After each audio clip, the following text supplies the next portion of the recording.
உனக்கு முன்பதாக இருக்கிற சத்துருக்கள் எல்லாவற்றையும் உன்னை விட்டு விலக்குவேன். நான் உன்னுடைய நடுவிலே வருவேன். நான் உன்னுடைய நடுவிலே இருக்கிறபடியால் இனி தீங்கை நீ காண மாட்டாய் என்பதாக இன்றைக்கு காலை நேரத்தில் பேசினார்.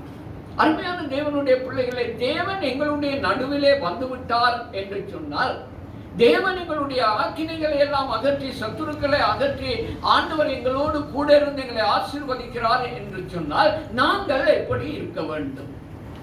இதுதான் இன்றைக்கு தேவன் எங்களோடு பேசுகிறதான தேவனுடைய வார்த்தையாக இருக்கிறது. கர்த்தர் எனக்கு எல்லாவற்றையும் செய்கிறதுக்கு முன் வருகிறார். என்னுடைய எல்லா பாவங்களையும் மன்னிக்கிறார். எனக்காக தன்னுடைய உயிரையே பணயம் வைத்து, உயிரையே கொடுத்து, தியாகம் பண்ணி, மறித்து, உயிரோடு எழும்பி ஆவியானவராக இன்றைக்கு எனக்கு உள்ளே வந்து தங்கி என்னை ஆசீர்வதிக்கிறதுக்கு அவர் வாஞ்சியாக இருக்கிறார். இனிமேல் நான் இருக்கிறபடியால் நீ தீங்கை காணவாய், சந்தோஷமாக இருப்பாய், இந்த உலகத்தில் எனக்காக சாட்சி பகர்வாய் என்பதாக சொல்லிக் கொண்டிருக்கிறார். நீங்கள் எப்படி இருக்கிறோம்? இதுல தான் எல்லா கொஸ்டின்ஸும் அடங்கி இருக்க. அருமையான தேவனுடைய பிள்ளைகள், வேதத்திலே நாங்கள் வாசிக்கிறோம் 2 நாளாகம புத்தகத்திலே 26வது அதிகாரத்தை நீங்கள் புரட்டி பார்த்தீர்களே ஆகில், அந்த இடத்துல ஒரு ராஜாவை நாங்கள் காணக்கூடியதாக இருக்கிறது. நான் அதிகமாக இந்த மனுஷனை குறித்து நான் பிரசங்கம் பண்ணியிருக்கிறேன், நான் வாசித்திருக்கிறேன், படித்திருக்கிறேன். இந்த மனுஷனுக்கு உள்ளாலே போய் அதிகமாக நான் ஆராய்ந்திருக்கிறேன். அந்த மனுஷன் இங்கே 26வது அதிகாரத்தில் 2 நாளாகமம் 26வது அதிகாரத்தில் முதல் 23 வசனங்களில் அவரை பற்றி சொல்லிக்கொண்டே போகிறார் தேவ ஆவியானவர். அவருடைய பேர் உசியா. உசியா ராஜா என்று சொன்னால் மிகவும் பிரசித்தி பெற்ற ஒரு ராஜாவாக நாங்கள் வேதத்திலே வாசிக்கக்கூடியதாக இருக்கிறது. 16 வயசு. 16 வயசுல எத்தனை பேர் இருக்கிறீங்க? கையை தூக்குங்க பாப்போம். ஓ மை காட், அங்க பாருங்க, 16 வயசு. உசியா வந்துட்டு தான் இருக்கிறாங்க. 16 வயசுல இஸ்ரவேலின் ராஜாவாக அவனை அபிஷேகம் பண்ணினான். 16 வயசு அவனை இஸ்ரவேல் ராஜாவாக அபிஷேகம் பண்ணினார்கள். அந்த அவன் உசியா ராஜாவாக போகிற போது 16 வயசாக இருந்து 52 வருஷம் எருசலேமிலே அரசாண்டான் என்பதாக வேத புத்தகத்திலே 2 நாளாகமம் 26:3 வசனம் எங்களுக்கு சொல்லுகிறது. உசியா ராஜாவாகிற போது 16 வயதாக இருந்து 52 வருஷம் எருசலேமில் அரசாண்டான். எருசலேம் நகரத்தாளாகிய அவன் தாயின் பேர் எக்கோலியால். அவன் தகப்பனாகிய அமாத்சியா செய்தபடி கர்த்தரின் பார்வைக்கு செம்மையானதை செய்ய தொடங்கிய வாலிப பிள்ளை தானே, வாலிப பிள்ளை. அவனுக்கு முன்பதாக அவனுடைய தகப்பன் அரசாட்சி செய்திருக்கிறான். தகப்பனுடைய அரசாட்சியை அவன் நன்றாக கவனித்திருக்கிறான். தகப்பன் எந்தெந்த விதமாக ஆண்டவரோடு கூட இருந்தார், தகப்பன் ஆண்டவருடைய நாமத்தினாலே இந்த தேசத்திலே என்ன செய்தார், எல்லாவற்றையும் அறிந்திருந்ததான அந்த வாலிப பிள்ளை அவன் தகப்பனை போல நான் இந்த அரசாட்சியை செய்வேன் என்கிறதாக சொல்லி அவன் ஸ்டார்ட் பண்றான். என்னுடைய வேதத்திலே அவனை பற்றி குறித்து வைத்திருக்கிறேன். Good good good good good என்கிறதாக நான் நிறைய இந்த வேதத்தில் கிறுக்கி மகன் வரும் பொழுதெல்லாம் சிரிப்பார். அந்த ஒரு எனக்கு இன்னும் ஒரு இடம் இருக்கு, அந்த எக்ஸமணி அதில் உட்கார்ந்துன்னு சொன்னா, இந்த முறை 24ஆம் தேதி என்னுடைய பர்த்டே வந்தது. 16 வயசு என்னுடைய பர்த்டே வந்தது. அந்த பர்த்டேக்கு என்னுடைய பேரப்பிள்ளைகள் 2 பேரும், மகளுடைய பேர பிள்ளைகள் 2 பேரும் வந்தாங்க. வந்த உடனே சின்ன பேர் வந்து சொன்னா, grandpa, we have brought you very important things அப்படின்னு சொல்லிட்டு அவன் பிரசன்ட் கொண்டு வந்திருக்காங்க. 2 பேரும் மிகவும் மிகவும் என்ன முக்கியமான பிரசன்ட்டை உங்களுக்கு நாங்கள் கொண்டு வந்திருக்கோம், சரியா அப்படின்னு கொடுத்தான். என்ன, இந்த பைபிளில் மார்க் பண்ற மாக்கி, பென்சில், பேனா, ரப்பர், ரேசர், பென்சில் இது பண்ணி போனால் கட்டர், இதெல்லாம் தான் கொண்டாந்து கொடுத்துருக்காங்க. ஏன் இதெல்லாம் கொண்டாந்தீங்கன்னு கேட்டால், எந்த நேரமும் நீங்கள் இதுக்குள்ளே தானே கிறுக்கிட்டு இருப்பீங்க, ஆனால் அப்படின்னால கிறுக்குங்க, நாங்கள் இது தான் உங்களுக்கு ப்ரெசென்ட்டாக கொடுக்குறோம். இதை நான் எழுதி வைத்திருக்கிறேன் பாருங்க. கர்த்தரின் பார்வைக்கு நன்மையான செம்மையானதை செய்தான். Very good. அதே அவன் தரிசனங்களில் புத்திமானாக இருந்த சகரியாவின் நாட்களில் தேவனை தேட மனது இணங்கி இருந்தான். அதுவும் வெரி குட். மனதிற்குள்ளே அவன் தேவனை தேடணும், தேவனை தேடணும். நான் ராஜா, 16 வயசு, அப்பாவை போல நான் அரசாட்சி செய்யணும் இணங்கி இருந்தான். அவன் கர்த்தரை தேடின நாட்களிலே தேவன் அவன் காரியங்களை எல்லாவற்றையும் வாய்க்க செய்தான். அல்லேலூயா. அதுவும் வெரி குட். பாத்தீங்களா, அவன் புறப்பட்டு போயிட்டு யுத்தம் பண்ண தொடங்கினான். அந்த யுத்தத்தையும் ஆண்டவர் கரம் நீட்டப்பட்டது.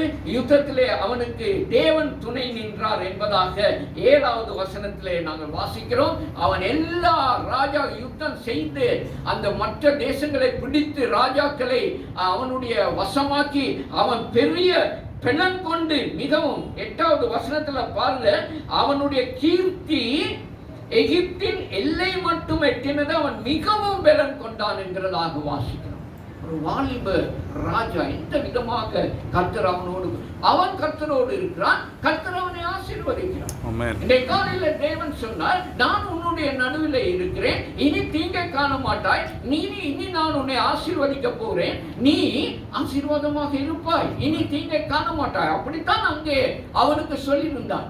அதே விதமாக அவனும் தேவனோடு கூட இருக்கிறான். அவன் போகிற இடங்களிலே அவனுடைய கீர்த்தி மிகவும் பலன் கொண்டது என்பதாக நாங்கள் வாசிக்கிறோம்.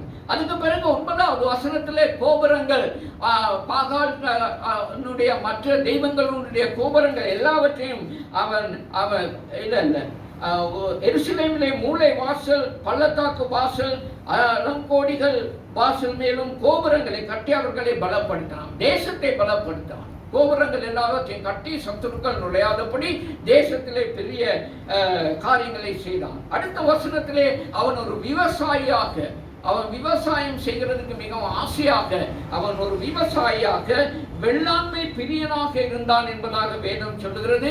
அவன் விவசாயம் செய்ய தொடங்கினான். ஆகவே தேசத்திலே ஒரு செழுமையை அவன் கொண்டு வந்தான். மிகவும் அதுக்கு பிறகு நாங்கள் வாசிக்கிறோம், அவனுக்கு யுத்த படை வீரர்கள் லட்சமாக யுத்தம், அவனுடைய போர் வீரர்கள் பலத்த போர் வீரர்களாக இருந்தார்கள். ஆனாலும் அருமையானவர்களே, 16வது வசனத்திலே கவனமாக பாருங்க, அவன் பலப்பட்ட போது, இதுதான் தேவன் எங்களோடு பேசுகிறதான வசனமாக இருக்கு. அவன் அவ்வளவு பலப்பட்டான். நான் சொல்லிக்கொண்டே வந்தேன் தானே, குட்னு என்ன காரியத்துல அவங்க குறை இருந்தது. அவன் எல்லாத்திலையும் அவன் பலம் அடைந்து அவன் பலப்பட்ட போது தனக்கு கேடு உண்டாகும் மட்டும் அவனுடைய மனம் மேட்டிமையாகி தன் தேவனாகிய கர்த்தருக்கு விரோதமாக மீறுதல் செய்து அவன் காரியங்களை செய்ய தொடங்கினான். ஒரு மனுஷனுக்கு தேவைக்கு அதிகமான காரியங்கள் வரும் பொழுது இப்படித்தான் நடக்கும். நான் சொன்னேன் ஒரு உதாரணமாக, என்னுடைய அந்த நண்பர் எனக்கு என்ன மாதிரி என்னோட சேர்ந்து நாங்கள் அவனை ட்ரெயின் பண்ணோம். என்னோட சேர்ந்து எத்தனை மைல்கள் நடந்து கதவுகளை தட்டி, இயேசு கிறிஸ்து ஜீவிக்கிறார், இயேசு கிறிஸ்து உங்களை நேசிக்கிறார், இதை வாசித்து பாருங்க, உங்களை சந்திக்க திரும்ப வர்றேன். இத்தனை அடிபட்டு இருக்கிறோம், எத்தனை எச்சிப்பட்டு இருக்கிறோம்.